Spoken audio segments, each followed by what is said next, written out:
Hello and welcome, welcome, welcome. In today's video, I'm going to talk about money, one of my favorite topics. And if you're like a lot of people, you've been working through your money blocks for a while now, and you may be feeling frustrated. You must be feeling like I must be getting at some point. Or you might be even thinking to yourself, does this stuff even work? I'm going to explain one of the biggest money blocks that I see in people. And I also want to, before I dive into this one block that's very prevalent, I want to talk about how blocks work because I know if you're like me, when you are on this path, you feel like you've been doing some work for a bit. You've been aware, you've been clearing some blocks, you've been bringing your consciousness up, right? You've been doing the work. And sometimes it can feel like, God, it's another block or something else is wrong, right? And I want to have a quick chat about that before I discuss this particular block, because this is something that can happen. It can feel like you've been doing this work forever. I want you to think of it really, you are like an onion. I know it's such a cliche, right? Analogy, but I'm going to use it anyway because it actually is so perfect. You are like an onion. And when it comes to things like money, power, all the stuff that I talk about, the reason why I talk about them so much, and this is like the depth of the work I do, is because there is so much distortion in this world around things like money and power. There's been so much distortion over such a long period of time that most people have become completely disconnected, from their own power and from things like abundance, right? It's a lot of it is from this life and what we see in this world, but it's also from past lives. It's from ancestral lines. Like there's a lot of stuff. And so many of you came into this life, this particular lifetime, to clear this stuff, to reclaim your power, to actually have abundance. But here's the thing, you've got all these things in front of you that you need to work through to get there. And they don't all show up at once. It's not like all of a sudden you clear one block and it opens everything up, right? Now that can happen, but that's not usually the case. So how this usually works is you clear one block, something may happen, something may budge in your finances, or it may not. And if you choose to keep going, you remove another block. You remove another block, you remove another block. Now, through this whole process, you may receive more abundance, you may see up levels in your finances, or you may not. It may not be until that final block is removed. And you may be thinking to yourself, oh my gosh, is this even working at all? I feel like I've been doing this forever. That's how I felt, okay, for a very long time. I know I came into this lifetime very much to learn about power, very much to learn about money. I mean, the fact that I was a CPA, my background's economics, I used to help people with financial planning, like I did all of those things. I know a big part of my journey was learning about money, which means that I had to go through a lot, and I mean a lot of lessons and a lot of blocks. So if anybody understands what you're going through, it is yours truly. And I had to go through it to be able to teach it because I need to see all the patterns. Okay. Because this is how money blocks work. Okay. So I just want to explain when clients come to me and they book a one-on-one session, if you're thinking of one or wondering how they work, typically they come to me for one of two reasons. They are a certain area of their life that they're working on, right? Or there's this pattern. A lot of times it is a pattern. Okay. They're wanting to release themselves from this pattern that they don't like, they've been living in years. And when we have patterns, things aren't working out for us, there is like a series of energetics behind those patterns. And what we do together is we dig beneath the pattern that you see in the surface level of life, and we get to the energetics behind it. And there are patterns within the patterns. So I've gone through all of this and had to clear all of my own. So I know the patterns. And once you see the patterns, it's like, oh my gosh. And then we can pull out the block, recode you, and send you on your way, right? It doesn't necessarily mean we'll get everything or we'll unlock the peace, but this is a journey. And this is what I really want to say. Like, this is a journey. And we're so often rushing to get to the finish line, right? We want to get there. We want to see the results. And I get that. I'm very much a high achiever. I am very much in that camp. But I have had to learn to slow down. I have had to learn to appreciate all the progress I've been making and am making constantly, right? I'm not the same person that I was even a year ago. I've changed so much. And so this journey is, like I said, it's like an onion. You peel off one layer and you see the next layer and you peel one off. The great thing about it is your life does start to improve. The moment you start to reclaim your power, your life begins to change. Like you just feel better on the inside. So it is a journey. But I also understand that it can be very frustrating if you hear, oh my God, not one more block, not one more thing I need to look at. I get it more than you possibly could ever imagine how much I get that. That has been my life. However, I can say is you will get there. And I don't think we're ever really there completely, but there to a point where you feel like, oh, this is it. Like I feel good. I feel good. I feel like I'm living my life to the fullest expression of what I came here for. I know there's more because there's always more, but I'm feeling really good because that's the thing about the soul. Your soul came here for expansion. So you're never meant to stop expanding. You're never meant to stop growing. I've always really disliked the word retire because this notion that you're just sort of done, and this is why people get sick and old so fast. As soon as they start disengaging from life and stop growing and expanding, they age very quickly, right? And we're not meant to stop. We're not meant to stop expanding. Of course, you go at different paces throughout your life, but your soul came here to experience it all, okay? And as long as you are open and ready to go for it, life will keep showing you the next level. And you will do and see and experience things you never thought were possible, okay? This life really is very, very cool. I don't think a lot of people are feeling that right now, that life is really cool, but life is very, very cool. Okay. So I want to talk about a very, very common block and the distortion behind it, the story about how this distortion came to be. Okay. So this is absolutely around money. Now, have you ever heard someone say something like,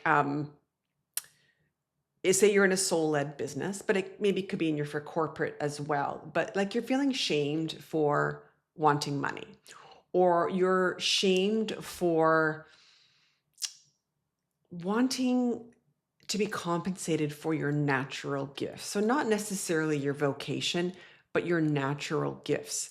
So this can look like your employer, asking you for more and not expecting you to be compensated because you're really good at this. You can do this really quickly. Like, don't worry about it. Like, you giving should be enough. Or people in your community or people in your family think you should do something for them because you're so good at it, right? Whenever somebody says you're so good at it, that's because that's your natural talents and abilities at play, okay?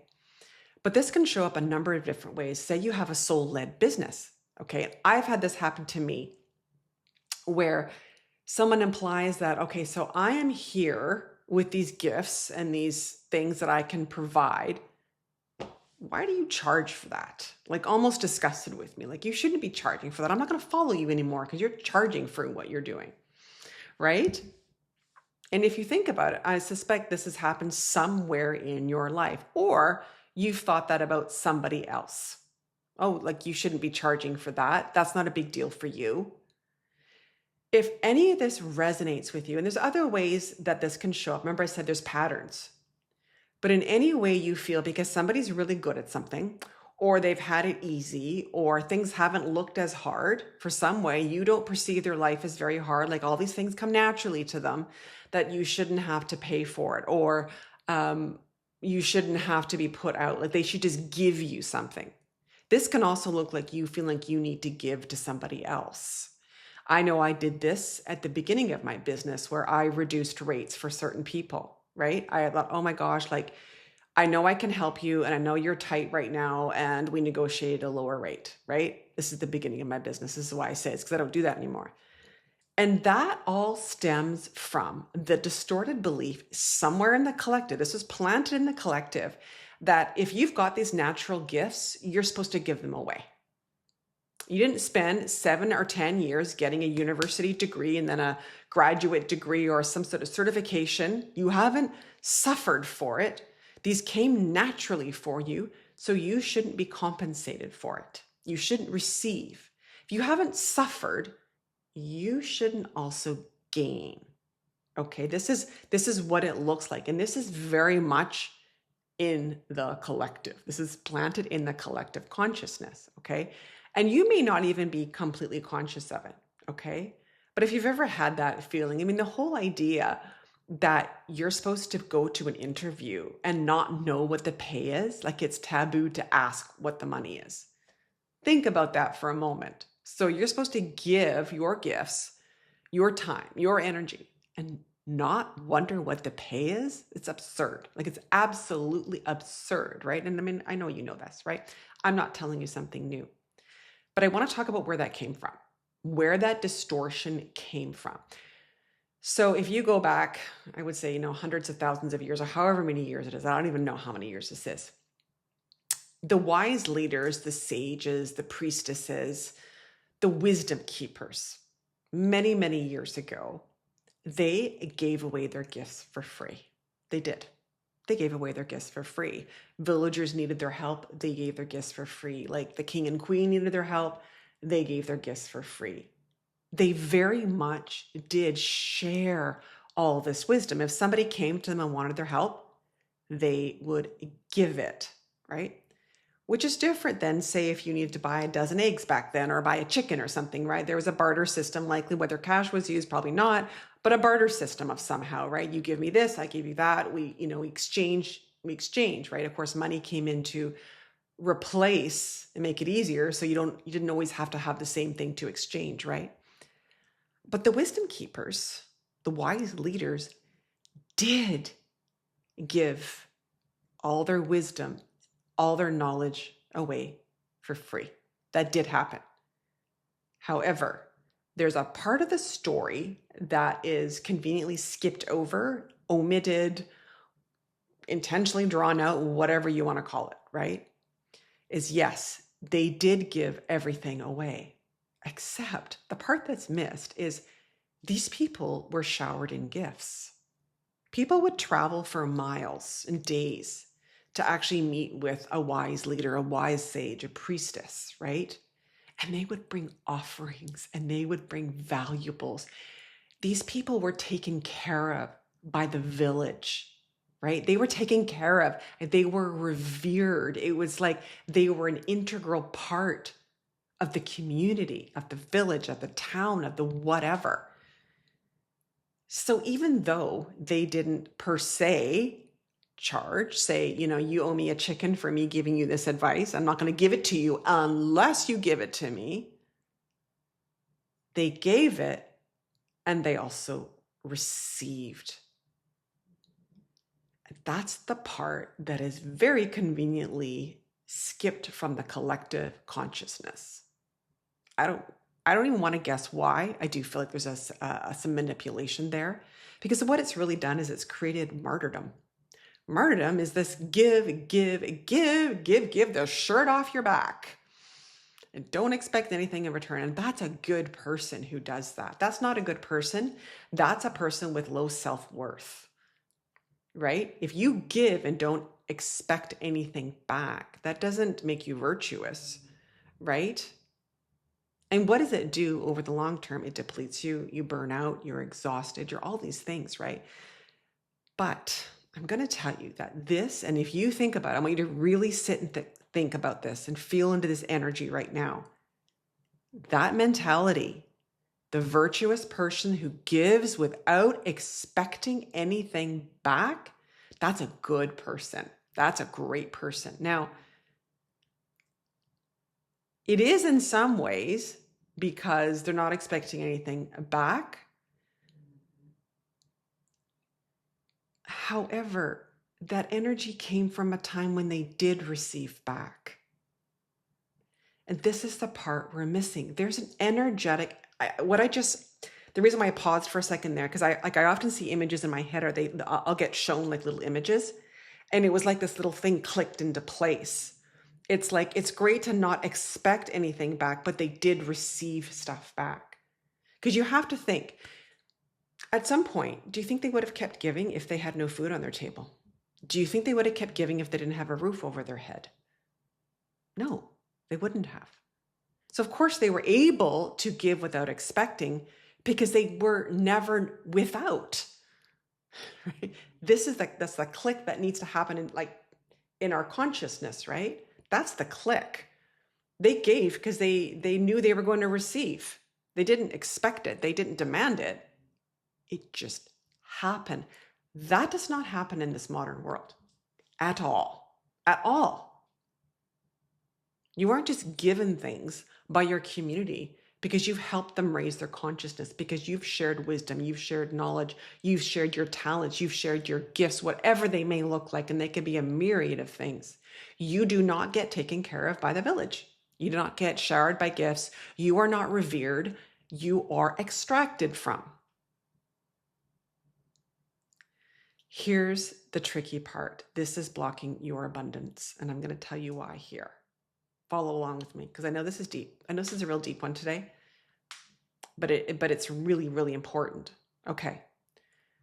So the easiest way for you to make money, all things equal, is for you to use your gifts. Okay. Your natural talents and gifts come easy to you. It doesn't even feel like you're working. Like when I do my thing, when I'm working with clients, when I'm sharing videos, when I'm doing all this stuff, this is very natural. It's me, you see, it's not like some performance. It's just me. When I'm with clients, the same thing. I'm using gifts that I've had my whole life. Now, I didn't always use them. Okay. Absolutely not. It's refreshing to be able to use your gifts. And because they energize me, right? And providing that I am getting remuneration, compensation for sharing my gifts, it's a beautiful system. It's very balancing. It's very rewarding. It's very fulfilling, okay? To have that reciprocity. I give, I receive, right? That feels good. That's harmony. That's how it's meant to be in life, okay? You give your gifts, you are appreciated for that. You don't have to keep proving yourself. You just keep receiving and receiving, and you keep giving. It's the cycle that we're meant to have. Of course, that cycle has been broken. But here's the thing about your subconscious mind. This is really important. If there's any part of you that has this like block where a past life you've given and you haven't received, it might even be in this lifetime, but chances are it's past lifetimes. But anywhere you have this block within you, what happens is you block your own gifts. You will block your own gifts. And it's actually a protection mechanism because think about it. Now, the more gifts under that distorted belief, right? If you have gifts, you're supposed to give them away, right? Well, the more gifts you have, the more you have to give away, the greater the imbalance becomes. If you're not supposed to really receive, you're not supposed to charge for your gifts, as a distorted view in the collective consciousness tells you. If you have more gifts, that just means you give more and more and more and more and more and more and more. And it's going to block your abundance because your abundance is meant to come in through your gifts. So what happens is you block your gifts because you have this thing in the way, and then you block your abundance. So it's not like you block your abundance directly, but because you block your gifts, you block your abundance. And it truly is a self-protection mechanism. Because who wants to keep giving more and more and more and not receive? And here's the other part. Every single person I have ever worked with, and who's worked with me, wants to know their purpose, wants more meaning, wants more fulfillment, wants all those things. You receive that by using your gifts. That's actually how you have that sense of fulfillment. Okay. So now if you are blocking your gifts because of this unequal exchange, you are also blocking your fulfillment. Because your gifts are the answer. Your gifts are the answer to your abundance, and your gifts are the answer to your fulfillment, meaning the purpose in your life. And your purpose isn't one thing, by the way, at all. But what I mean is like to feel each day Like it's more like it's an adjective as opposed to a noun, like your purposes is one thing. It's like how you feel. Do you feel purposeful? Do you feel fulfilled? Do you feel like you have meaning in your life? That comes from you actually using your gifts. And if you've ever felt like you haven't reached your full potential, you just feel like, oh my gosh, there's so much more. It's because only a very small fraction of your gifts have come online. And for most people, there are blocks around that. And there's a few different blocks for sure. But one of them absolutely can be you're blocking yourself from receiving your gifts because you don't want to be like pillaged for them.